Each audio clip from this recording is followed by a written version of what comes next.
Shalom everybody, welcome back to another special episode of the Pulse of Israel. Today we are going to be super focused on a topic that I am personally extremely connected to and I speak about a lot, I visit a lot. We're talking about the Temple Mount. And I am about to talk to two superstars who really place the Temple Mount, who are helping place the Temple Mount to be the central focus for each and every Jew and the Jewish people like it should be. So I want to introduce you to two superstars, Dr. Melissa Jane Kronfeld and Rabbi Yehuda Levi. So both of you, thank you so very much for being here today with me. So let's just start in. Why is the Temple Mount an issue that you are so involved in? And for those who don't know, you go up to the Temple Mount like twice or three times a day, twice a week sometimes, and you run a yeshiva where every day you and others go up to the Temple Mount. Why? Why is this so important in your lives? I think what most people don't realize is that for centuries, the temple, the Beit HaMikdash, was the organizing principle of Jewish life. Everything revolved around it. It defined our society, our personhood, our peoplehood, our nation, whether it was what we were building in the desert as we were moving along, or when we stopped in Shiloh, or as we made our way down to Jerusalem. But for centuries, everything we did, how we practiced our faith, how we lived as Jews in the Holy Land, how we were as human beings, revolved around the temple. And when that temple was taken from, we always talk about the destruction of the temple, but when the temple was taken from us, when the temple was destroyed, it's so much more than that. People don't understand. We talk about it, particularly now during the 9th of Av, the destruction of the temple. We lament, we cry, we mourn, but it's more than just the destruction of a physical entity. It's a destruction of the organizing principle of Judaism. And the reason why we are in the situation that we are in today, the reason why the diaspora remains outside the boundaries of Israel, the reason why we remain in a constant state of war and under threat from our enemies is because we have refused to recognize that there is one thing that God asks for us. I mean, well, there were 613 things that he asked of us, but there's really one thing that he asked of us when we left Egypt, was to build this space where he could dwell amongst us. And we have to believe in our hearts, even if you're religious or not, that this is the fundamental crux of who we are, and we are neglecting it, refusing to rebuild it, and ignoring it as who we are religiously, nationally, politically, spiritually. Then we have to recognize that it is the most important part of the Jewish, the faith, people, and the nation. And for me, rebuilding the Beit HaMikdash and bringing attention to this cause, I think, is the last step in realizing the Jewish dream. And I believe that if people actually looked at it from an objective point of view, they would see that it is the most important human rights struggle of our generation. Jews do not have equal access to their synagogue, and that there's nothing to be said. Place where two synagogues stood for centuries, it has been ours. Forget the rest of Israel, forget Jerusalem as a capital, forget all the political stuff involved. We built two structures there. Both of them were destroyed, and now we are being told that we may not rebuild another one there. That, to me, is a complete abrogation of my human rights, my freedom of worship, my freedom of movement, my freedom as an Israeli citizen, my freedom as an American citizen. And that's why it's important to me, Rabbi. Wow, you touched upon so many issues we're going to break down. No, it's awesome. Yes, Rabbi Levi. All right, I don't have nearly as a fascinating approach to this as my dear colleague, Dr. Kronfeld, has. To me, I grew up in a very yeshivish upbringing. I grew up in Lakewood, New Jersey, did not have any Zionistic fervor at all growing up. Israel was not even a place that we visited, let alone, we cared about it the same way every Jew in the diaspora cares about it. One day there will be a Mashiach, and we're going to all fly on these eagle's wings, and we're going to come from America. But until that point, there's really not much to do. Yeah, we could daven, we can cry, we could sit on the floor during Tisha B'Av, but that's as much as it was really, the crux of our human existence, our Jewish existence, was Torah learning, and learning some more with the side of Torah learning. As we like to say, Torah Shalom Amanat Lasot, unfortunately. For those who do not know, that's Hebrew for saying learning Torah to then not necessarily implement what you learn. All right. Yeah. So then I came to Israel to study with the plan of being here for 6 months. And 10 years later, I'm still here. Wow. It took a while to really start to appreciate. I think the point that really hit home for me where I was standing was the yeshiva that I learned at they took us on a trip, and one of the rabbis that were in the yeshiva, he started guiding us along on the bus, and he was pointing out these landmarks. He pointed out, as we drove up Highway 90 in Israel, which is right near the Jordan River, pointed out the mountain off to the side. That's Mount Nevo. That's where Moshe Rabbeinu stood and looked into the land of Israel. He pointed out a mountain here that the Mishnah talks about was one of the locations where they lit the bonfires on Rosh Hashanah, on Rosh Chodesh, to indicate the new month. And all these little things put together just hit me with such force. Like, wow, everything we spent on my entire, young adult life at that point, learning about is real. It took place here, right? It's not a fairy tale. It's like the Bible. Right. Bible's true. Comes to life here. And it really brought it home that this is the place, that this is where our future is. And from there, just learning more and more about different things, I came across the topic of the Temple Mount, and something that we've always discussed. We want to be Beit HaMikdash, but it never jives with me, on a practical level. Like, hey, you have all these rules of how to do this practically, but that's just to learn and not to actually do. And the more I learned about it, and the more I've discussed with my rabbis and teachers, the questions just kept piling on top of one another till the point where it just was bursting out of me. I wouldn't say a midlife crisis, probably an early 20s crisis of like, what am I doing here? If my soul stood at Sinai and accepted the Torah with the attitude of Na'aseh v'nishma, I will do before I technically even understand, then, and that's what the command, that's what we accept upon ourselves, that's what we're going to do, then how can we let this great mitzvah just sit off to the sidelines? And after many months of discussing this and writing and looking and going to great rabbis and discussing it, I eventually got a halachic ruling that I should go to the Temple Mount. That was roughly about 5 years ago. And then as I went to the Temple Mount, then I started to see the... Wait, and for everyone who says, wait, but Rabbi, I was told that rabbis say that it's forbidden for Jews to go up to the Temple Mount. How did you have a rabbi who said, no, you can go up, Rabbi Levi? Well, it depends on how technical you want me to get in terms of the answers for your audience, but to make it very, very simple, the halachic way of looking at the rules are very simple. It's not a complex question at all. It all bases on the simple fact there are certain categories of impurities that are not allowed on the Temple Mount because they have to be purified beforehand. Some can be purified nowadays, and some cannot. The one that cannot, because we're missing the ashes of the red heifer, is someone who comes in contact with a dead body. That area on the entire Temple Mount is less than 13% of the Temple Mount. Those that suggest that we do not know the location where the temple stood on the Temple Mount, therefore, wherever I might be standing on the Temple Mount, I might potentially be standing in this area that is the 13% that someone who is impure because of coming in contact with a dead body, which is a status that every Jew is considered in today, irrelevant of whether they have or have not come in contact with a dead body due to complex Rishonic law. As a result, people get nervous about it because the penalty is actually quite severe. However, those who look further into this halachic overview of this Torah topic will come to the conclusion very quickly that not only is it not clear where it is, it's quite clear where it is. Our longest-standing tradition from the destruction of the Second Temple till today is very clear. The paper trail is very well documented, where it goes through step-by-step, generation by generation, where the Holy of Holies actually stood on the Temple Mount.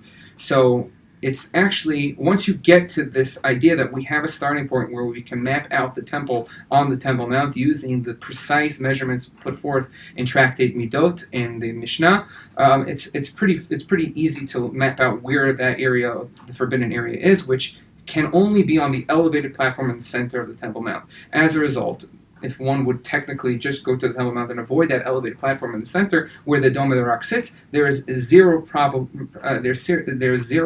probability that they will enter into that forbidden area. Now, the rest of the Temple Mount, one has to purify themselves from a secondary level of impurity called Tumat Zav. It's complex. Please speak to a rabbi before you do it. But just the easiest way to break this down is that someone who has a discharge from their body needs to purify themselves through the halachic process by going to a mikvah. If someone does that and follows the rules laid out in Maimonides of how to treat the temple with respect, they are not only is it permitted to go to the Temple Mount, is a great mitzvah, one of the great mitzvot that one can do. The Mikdash is the Torah equates going to the Mikdash with keeping Shabbat, which every Jew knows that Shabbat is considered one of the most important mitzvot. It's one of the 7 mitzvot that is equal to the entire Torah, as is Eretz Yisrael, and of course the Beit HaMikdash. So even though technically there's no Beit HaMikdash today, one can definitely go on, and the rabbis who permit it obviously follow the baseline halachic ruling. Now, the rabbis that do not permit it will find some other, as we like to call it, a shoehorn pshat, where they're basically trying to come up, they have their answer, they want to say it's forbidden to go, and then they sort of try to, smash in, like it was a person trying to get his foot into a shoe, a way to do it. Now, I'm simplifying this great and deep topic. There are legitimate opinions on each side. One should definitely look into it and discuss it from the rabbi, which is what I did. Once I got to that point, I came up to the Temple Mount, and to return to your original question, when I got to the Temple Mount, it shocked me how few people were coming and how few freedoms we had. I remember just even standing straight, just straight up, wasn't even moving my lips, and the Waqif was in my face, yelling, cops were coming, they said I have to move along, if I continue doing this is your last warning, we're going to take you off. What I'm like, what am I doing? I'm just literally standing here. And that's when the anger started. That's when it just became not just like, okay, I'm coming here because I have a mitzvah to do. I have 5 mitzvot that I can accomplish every time I go to the Temple Mount in accordance with halakha. After going to a mikvah, not wearing leather shoes, walking with respect, not acting with callousness outside the eastern side, and all the other few halachot that exist there that Maimonides lays out very clearly. At that point, it really hit home to me, like, okay, this is ours, and yet not only does it not bother them, but it's not in their lexicon at all. Like it's like you ask most Jew, your average Jew, you go into any great Torah academy and you say, "Where's the holy sign of Judaism?" 99 out of 100 times you'll get the answer: the Western Wall. I'd even say 999 times out of 1,000. Mm-hmm. Right? Unfortunately, it's very sad. Right, and the Western Wall. What makes the Western Wall? The Western Wall is because it is the Western Wall of the Temple Mount, meaning that. I once gave this parable to a certain well-known individual who came to the Temple Mount. I told him, and he used this in his radio show, which was very cool. I said to him, praying at the Western Wall is like waiting your entire life to go to Disneyland. And you buy the ticket, you fly out there, you rent a car, you drive to the parking lot of the park, you park the car, you get out, you walk right to the fence, you stand by the fence, you watch the rides in the distance, you wait till the park closes, the gates are locked, you get back in your car, drive back to the airport, go home, think that you went to Disneyland. And that's unfortunate. So that's when it really hit home that we have to make a change. There needs to be something that we need to do something. Obviously, I'm not a person that is willing to do any sort of violence or social disturbances. That's not my thing. I'm a regular Torah Jew. I want to do something that will actually make something in terms of the Torah, how to move our collective freedoms forward. And that's when I got involved with the founding Yeshivat Rabbi, which is a group of dedicated Avrechim who go up every day. And we've seen over the 5 years that we've been in existence, even more so over the last 2 years where we founded our kollel, how much just being there every day and working and doing the things that we want to do, how much freedoms we've been allowed. Like, for example, the ability to daven with a minyan. Originally, it was like you just mumble the words and Chazar the Shan has to be basically whispered, to now it's being said out loud. People are answering which is the standard answer that one gives to the Chazan during Chazar Tashat on the Temple Mount, and Birkat Kohanim, and we hope to continue going forward. We have full Torah classes there. You can find this all on our various social media and YouTube pages, and you can really see the difference that has caused. And then about a year ago, I was privileged to meet Dr. Kronfeld on the Temple Mount, who we've interacted via Facebook before, and we decided after working together on some projects that we need to find a way to broaden the people, broaden our reach for people that want to come and are afraid of coming to the Temple Mount and then are not necessarily looking to do it in the context of the yeshiva. And we decided to found together High On The Har, and I'll let Dr. Kronfeld pick up from there. Wait, so before you continue with High On The Har, I just want to point out to people, you see this beard? First of all, it makes me look very old. I'm getting older, getting more white with each year. Some people say it brings respect, but I'm growing it because that's the sign of Jewish mourning for the destruction of the temples. So it just happens that this is the week we're now having this interview and talking about the very important work they are doing for generating the awareness for the Temple Mount for Jews and non-Jews around the world, the centrality of the Temple Mount to the Jewish people. But that is why I'm growing this beard. And Jews all over the world are in a mourning state the 9 days as we lead up to the saddest day of the Jewish calendar, the 9th day of the Jewish month of Av, when both Jewish temples were destroyed. And in connection to what Rabbi Levi was talking about before, and Dr. Kronfeld was mentioning also earlier, there is a sadness that I also hold on to, that not enough Jews today have a central aspect of their Jewish identity with the awareness of the Temple Mount and even Jerusalem, but specifically the Temple Mount, to their lives and what is missing in their lives today as Jews. And again, Rabbi, you could talk about this more than I can, but I just know there are every single time Jews pray, at least 3 times a day, when we say the Shemona Esrei, at the end of the Shemona Esrei, 3 times a day, we talk about the return to the rebuilding of the temple. But yet, how many Jews are really how many Jews are really focused on that, or thinking about it, or what are we doing in our time to really bring it about? Hardly any. Which brings me to you again, Dr. Kronfeld. 1, High On The Har, and 2, Rabbi Levi, I understand. Yeshiva Bachar, he's interested. People might look at Dr. Kronfeld and like, wait a second, what's your connection? How do you fit in? Where did this come from for you? So I'll start by talking a little bit about how I got up to the Har, and then I'll tell you a little bit about our project High On The Har. I've always been involved in my faith.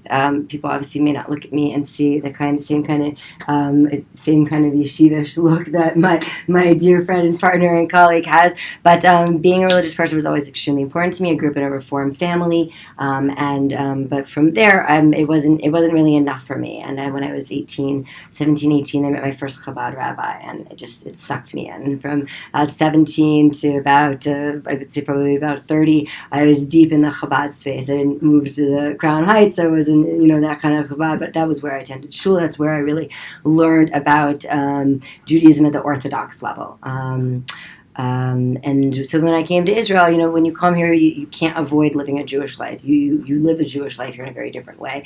And so my Judaism rapidly increased. And I've always been a big fan of the rabbis that are pushing the needle. I've always been a big fan of those people that are fighting not just for Israeli rights or Zionism, but fighting for Jewish rights, which is a fundamentally different thing. We often talk about, I'm pro-Israel, or I'm Jewish, but what we don't talk about is the fight for their specific Jewish rights that are being ignored, that we are being fundamentally depressed, that we don't have today as Jewish people, that there are certain people fighting for, and one of those heroes is Rabbi Yehuda Glick. And I'm part of I've been part of the Glick clique for I'm part of the Glick clique for as long as I can. To give people context, Rabbi Yehuda Glick was a person, and I remember those days. He used to sit outside of the entrance to the Temple Mount on a hunger strike for months. He only drank water because the authorities forbid him from going up, and forbid all Jews, specifically him, from going up and visiting the Temple Mount. And he was a central figure in the movement for access. He was shot point blank range 5 times by a Palestinian Arab, I believe it was Palestinian Arab terrorist, who shot him point blank, and he survived and lived. Our movement is built on the backs of giants, and that one of those primary giants is Yehuda Glick. And so, even though it wasn't necessarily Harabite, which is why I was part of the Glick clique and why I was such a big fan of his, he was just one of those rabbis that this is a man that stood for Jewish freedom and Jewish rights, and I always really admired him. And one day, the opportunity, my friend Mayor Oded Ravivi in a frat said that he was hosting Yehuda Glick in a frat. And I was like, oh my God, please, can I come? Just so you can meet him. So I could meet him. I drove all the way out to a frat. He was talking to a group of young people that were visiting a frat after having spent, I think, a few days in Bethlehem. So they were getting kind of the both experience. And Rabbi Glick was there, and I waited for a moment, and I went up to him and I was like, "Oh my God, I'm your biggest fan." And he was like, "That's cool, I guess." And I was like, "Like, what do you say to that? Like, how many rabbis your people come up?" I'm like, "Oh my God." But he's a giant in my mind, and he was like, "Well, why don't you come by the office one day and tell you about the work that I'm doing?" So I told him about the work that I do, running a social impact consultancy, and I said, "If there's ever an opportunity to help you, I'd be happy to." So I went to his office. I couldn't have been much longer later, and he told me about his incredible organization, the Shalom Jerusalem Foundation, which is focused on fighting for equal rights and access to Jews in the Temple Mount. It is his life's ambition, his life's work is now embodied in this amazing organization. And I had the really blessed and unique opportunity. He asked me to, if it happened, build up the organization and do fundraising, which is what I do professionally. And at this point, the Beit HaMikdash, the Temple Mount, really didn't mean anything to me. In fact, I would say, like, I probably, and this was 2 years ago now, I didn't even think I knew at the time. I'm trying to think back because I'm there so much now. I don't even think I thought I could go. And I think the second or third time I was in a meeting in his office, he's like, "Do you want to go up to the Har?" And I was like, "I can go to the Har?" And he's like, "Yeah." And I was like, You didn't even know. I didn't even know. And one of the reasons why I tell people that part of the story is because if I didn't know, and here I am, working with all these Jewish organizations and fighting for Jewish rights and having made Aliyah by myself and being such an ardent Zionist and someone who's so involved and so impassioned and worked with had that great opportunity to work with all these giants, I didn't even know that I could go up there. How can the rest of the diaspora and how can Israelis know? And so the next day, he took me up on my first trip. And it was wild. It was like straight glick, click, madness. And, he brought up lots of people, and he's praying, and he's singing, and he's on the Zoom, and there's people calling him from around the world. And I was just like, my mind was blown, and I never left. I just never left the Har. That was it. It was it for me. And everyone, if you're not following Dr. Melissa Jane Kronfeld, you should, and then you'll get your daily inspiration via her posts, seeing her visits up to the Har. I used to think that there was something wrong with him for going every day, like once a day. Yeah. And now I go 2-3 times a week, and I'll make 4 or 5 ascensions in a single day. Like today we did 4 ascensions. We started up there around 7 a.m. and we finished at 3. And I used to think that's so odd that he does that. and now I don't even get to see him anymore because I'm there so much. So can you touch upon that? And then you also, Rabbi Levi, what is so special about visiting that place? What are you feeling when you're up there that attracts you to be there and go more than once a day and a number of times a week? What's that special feeling? For me, it's really simple. This is the house. This is God's house. He's there. God is everywhere. God is a part of our lives. We can pray. We're very fortunate as Jews. We can pray to God. We can access God. God is present always within us, around us. He answers our prayers when we need Him. We can call out to Him. We can lean on Him. We know that, He's made this earth so it shall not falter, and He'll always lift us up when we're down. But if you actually happen to want to actually be with him, that's where he is. And when you go up there, I can't explain it. He is absolutely, or it, I shouldn't amorphize God, but God is absolutely right there. His eyes and his heart will dwell there forever. And forever and ever. You feel it. You absolutely feel it. When you walk out from the gate onto the actual area that is the Temple Mount complex, it's a bizarre experience because the sun is always shining. Now, granted, we are up on a mountaintop, right, but the sun is actually shining even on a rainy day. It's just there is a magical feeling. It's almost like if you've ever been in a place where you felt electricity in the air because maybe you've been in a field or there's been sort of magnetic something, you've been in an earthquake, all those kind of natural phenomena that happen in life that we actually feel air or we feel the particles that exist around us. That's what it's like. That's the major part for me. But over time, because I spend so much time there, another really big part of it now for me is the people there. As Rabbi Levi was talking about between Yeshiva Har Bayit, Be'edinu, an organization that you're very actively involved with, from Tom Bisani, and a bunch of other activists and organizations. There's a core group of about 30-40 people that are there every single day, rain, shine, heat, cold, snow, rioting Arabs, angry police officers. It doesn't matter. They're there every single day. I'm part of that group. Rabbi Levi's part of that group. And it's a community. it's like any other community you've ever been completely bonded to, a camp community, school community, shiva community, family. But it is the most unique group of people I've ever been with in my life. And I grew up in Manhattan. I've traveled the entire world. I've been privileged and blessed to have every opportunity that any person could ever want or have.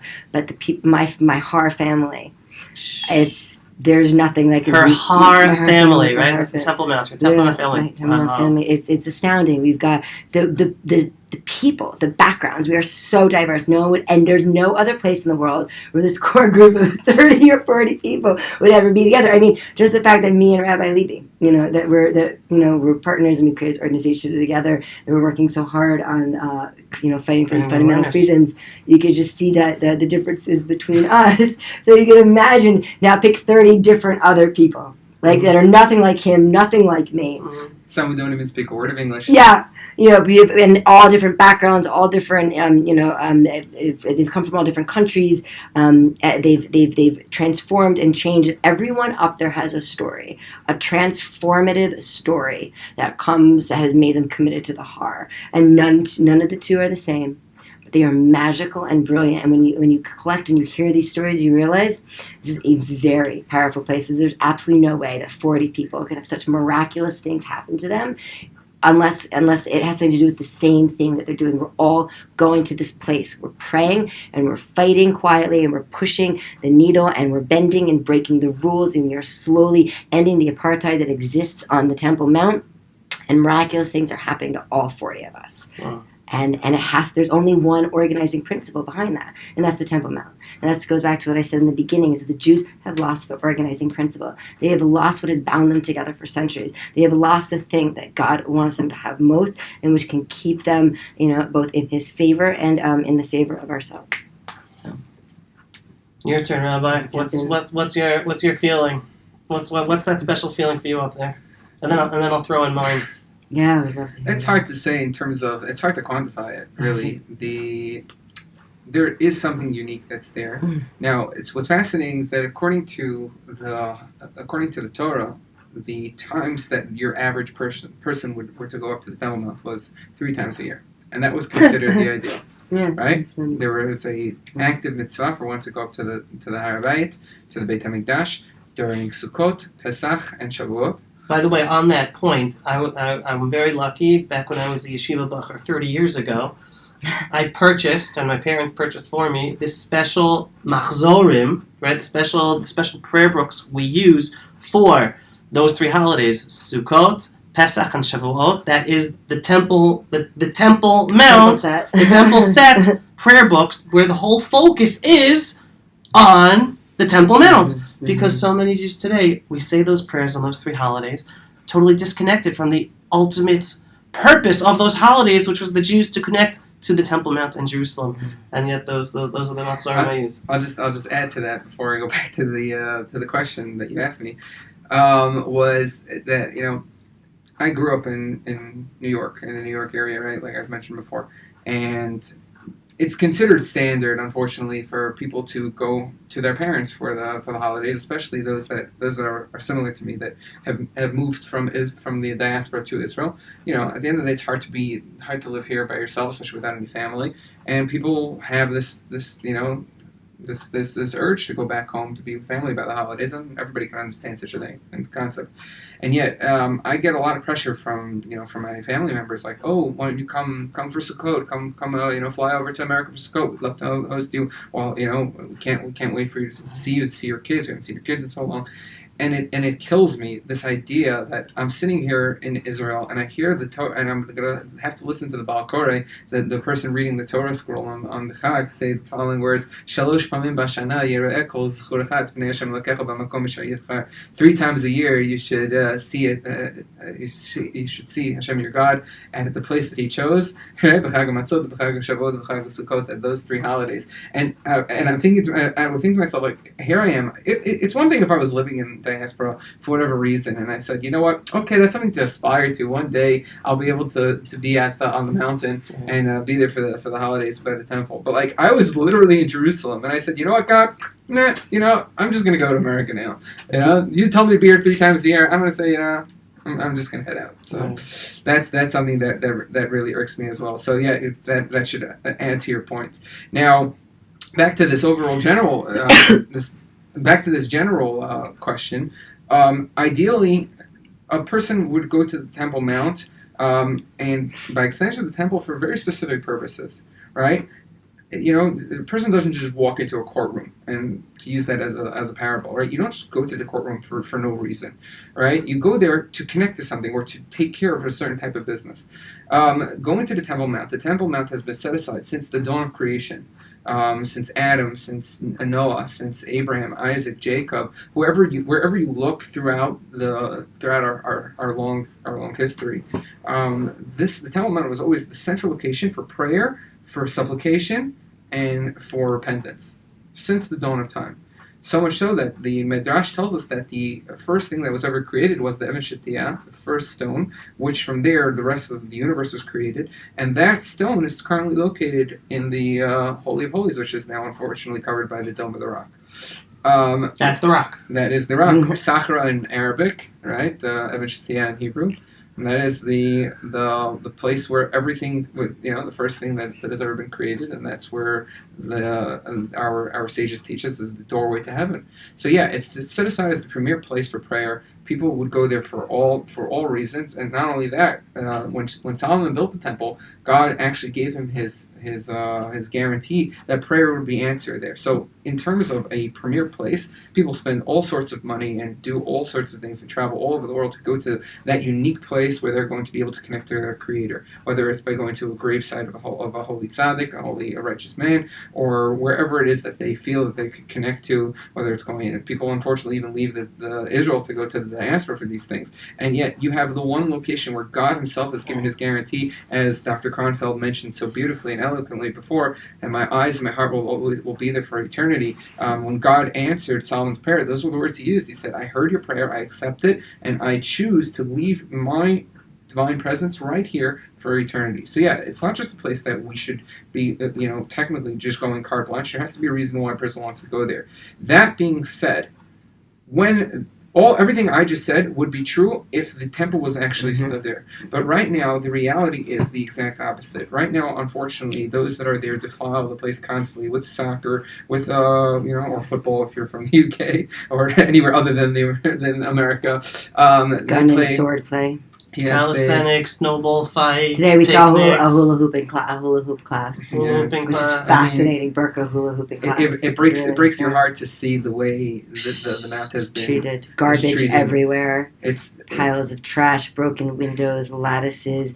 I mean, it's outrageous. I mean, you really have to extend yourself, to make something into your third holiest site. This is our holiest site, Right. but you have to imagine how little it means to somebody when they're calling it their third holiest site. That's my third favorite child. Nobody says that. It's true. Nobody says that, right? No, But that's what it's really like. That's That's my good. third favorite dog. But that's what it is, and that's what they say about it. This is not their first. This is not their second. And it's really. And if you saw how they treated it up there and what we see every day, I don't even know how they can call it their third. I use all the things you just say as proof, saying that's not even their third holy site. Yeah, They don't give any. They would not treat a holy site of theirs in the despicable way they treat the temple. And what people may not That was understand holy if to you've never been there is that and this happens on a daily basis. An Arab will drop a piece of trash on the ground, and a Jew will go pick it up, and the person who's in trouble is the Jew. Yes. Right. And we do it, and Muslim now we authorities. do it, and we push, and we do it anyway, because then the cops are faced with an existential problem.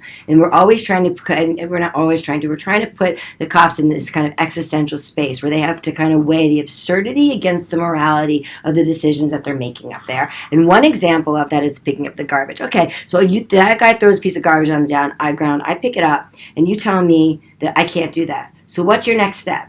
Are you going to take the garbage from me? Are you going to let me throw it away? Or are you going to tell me to drop a piece of garbage back on the ground on a site that you know is holy? And in the end, most of the time we either get to throw it in the trash or they'll take it from us, and they're not going to throw it on the ground either, because once it's in their hands, they realize the absurdity of the situation. That's one good example. Another good example is, the breaking, what we call the breaking of the water fountains. For a long time, people were not allowed to drink from the water fountains on Harbite, and so non-Muslims were forbidden from drinking. Right. Muslims could drink if you were. Yeah. So what we started doing is, and Rabbi Glick was a big kind of progenitor of this, and he did it to me actually, which is why I did it to other people. We would tell people who were making their first trip to the Har, oh, why don't you get a glass of water? Here's a cup. Why don't you get a glass of water from that water fountain? And the person would go over there, and the cops would scream, you can't do that. You're not allowed to take water. And the person would be like, why? Oh my God, I'm so sorry. What did I do? And they'd be like, because you're Jewish. And the person would be like, what do you mean? Only Muslims can drink from that water fountain. And we would record these interactions. And the absurdity, the pure absurdity of a human being's innocent desire and want to get a glass of water, and a cop screaming at them that they couldn't because they're a Jew, eventually wound up breaking that conduct up there. And slowly and surely we've taken over one water fountain and then another. I have my eyes on a third. But I do. You know which one it is too, the one when we go around the long route. But if your viewers and your listening audience right now can't understand or see the direct parallel to the civil rights movement in this water fountain example, right? The civil rights movement, black and brown Americans were able to break the back of racism in America, which I believe they certainly have, by saying, I will drink from this water fountain. And if you want to arrest me, arrest me. I'm going to come back the next day and drink from that water fountain. And that's what we did. Okay. And so we followed in the footsteps of the great civil rights leaders. We followed in the footsteps of peaceful protests. We followed in the footsteps of, civil disobedience. We're not out there doing, as Rabbi Levi said, he's a man of Torah. He's not interested in causing violence. He's not interested in throwing stones or rocks. I know that if I had a place so nice under my control, I wouldn't be breaking things the way the Arabs and the Muslims are. I wouldn't be throwing my books the way the Arabs and the Muslims are. I wouldn't be knocking things down and lighting things on fire and breaking antiquities the way the Muslims and Arabs are. And so what we do instead is we show slowly and surely how banal and belligerent these rules are, and how we can bend and eventually break the back of apartheid that exists on the Temple Mount for Jews only. Because yes, Israel is an apartheid state, and it is only the Jews who are suffering. And with that being said, so that's why once we saw this great need, and talking over with our esteemed Rosh Yeshiva, the head of our organization, Rabbi Eliyahu Weber, he said it that may be true. Going up 3 times a year would be in the case of the temple, when the temple stood. But nowadays, it's not only is it our right, but it's our responsibility to be there as much as possible, because the more Jews that come to the site and act in accordance with halakha and act in accordance with the awesomeness, the ema and the yira in Hebrew, that we treat this holiest of sites, the house of God, the palace of the king, the more freedoms and the more it will be viewed as a Jewish site. Mm-hmm. Unfortunately, the Israeli government views the site as a Muslim holy site. That's why Jews, when they go to the Temple Mount, or for that matter, any non-Muslim that goes to the Temple Mount, are called visitors.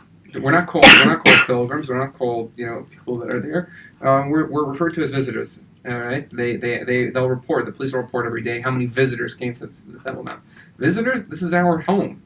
You're the visitors, but they don't view it that way, and the reason why they have to view it that way is largely due to our fault as a nation, but it's also takes a direct responsibility for some of our own conduct, because we can talk about how much the Temple Mount is important to us, but actions matter, and if we're not willing to go there and act as if it is in fact our holiest of sites, then we can't expect our enemies to do so.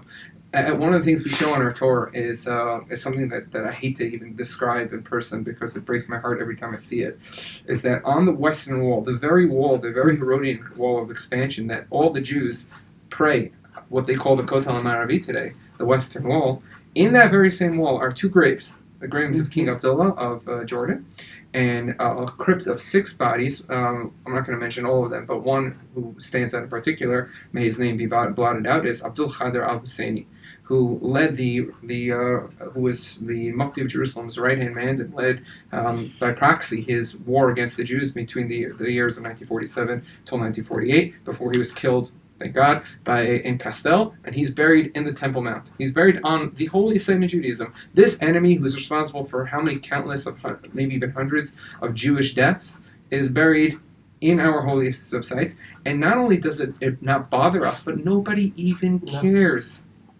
Most people don't even know. Even if they knew, most people would not care. Yeah. Mm-hmm. And as I said, when people see it for the first time, they're usually shocked. Like, how could this be? Mm-hmm. And it's the place where we can point out and say, well, if we don't care about our holy sites, how can we expect our enemies to care about it? Mm-hmm. Right. We can talk for hours.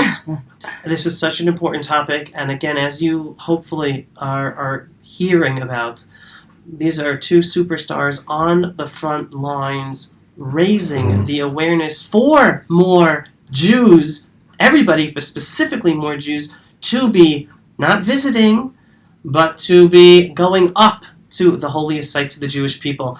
And I want to finish up by finish up with Rabbi Yehuda Glick, because it's very important. Something that Rabbi Yehuda Glick always teaches about. It's a very simple teaching, actually, from the prophet Yeshayahu.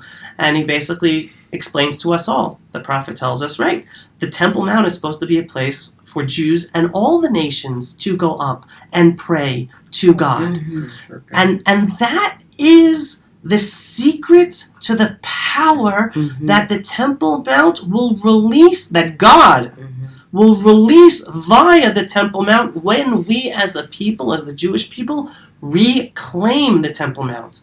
Because it's not just a place for us, the Jews, to go there to pray, for all nations to go there to pray, and that's when we're going to really merit to have true peace. Today, when we live in this progressive world of appeasing the Muslims who terrorize us and use violence against us constantly, that doesn't bring any peace. That pushes peace further away. Only when we reclaim our place and all are allowed freedom of worship, thankfully, because the Jewish people will reclaim our holy site and allow Jews for freedom of worship and going up there whenever, always, and other people are allowed freedom of worship as well. Those are going to be the days when we're going to merit the times of peace. So by the work they're doing and raising the awareness, and for you, on your next visit to Israel, you're going to make sure you're going to take time and go up to, not to visit, it's hard to come up with another word. Make aliyah. Make aliyah. You're an olim. You're an immigrant. Just like you make aliyah to Israel, you make aliyah to the Har. And that's why we welcome home everyone who comes with us. As we always start by saying, welcome home. Because it is your home, whether you're Jewish, you're Christian, even if you're Muslim, if you're willing to respect this holy site and really understand who it belongs to and how it needs to flourish. We welcome a place. That's why there's a courtyard for the Gentiles. There's a space for everybody there. And we hope that when you come to Israel next, you come visit. We lead tours every single day, Sunday through Thursday, during the times that Jews are permitted on the Mount, which is only during those days and also not on Muslim holidays. But we lead tours at 9:30 and 1:30 every day on Harbite, and you can find us on highonthehar.com or at High On The Har across social media, as in I am high up on the Har. And we so look forward to sharing this experience with you, because you have to imagine that if we're there every single day, multiple times a day, there must be something really special there that you're missing out on. So thank you, Dr. Kronfeld. Thank you, Rabbi Levi. Continue this really, really holy work, and everyone understand, you will be part of bringing the redemption by going up to the Temple Mounts, and not just once, but twice, and making it part of, again, reclaiming this as part of our identity, and we'll be able to bring true peace to the world. So thank you, both of you, for the time today, for this interview, for your amazing work. And thanks to all of you for watching. And so once again, I'm going to sign off from the eternal and ancestral homeland of the Jewish people. This is Avi Abelo for another Pulse of Israel. And if you support the work we do by focusing on these issues, like the importance of the Temple Mount to the Jewish people, as well as all the other politically incorrect topics, which shouldn't be politically incorrect. This should be the most correct topic for humanity. The Temple Mount is important for humanity, that the Jews reclaim our own holiest site. But you know me, I deal with all these other politically incorrect issues, unfortunately termed that way by the mainstream. If you support the work, just visit Pulse of Israel, subscribe, and every once in a while you want to donate towards the work we do, go for it. Thanks everyone for watching. Shalom from Jerusalem. Pulse of Israel, frontline videos from the Holy Land. Support our work by donating today.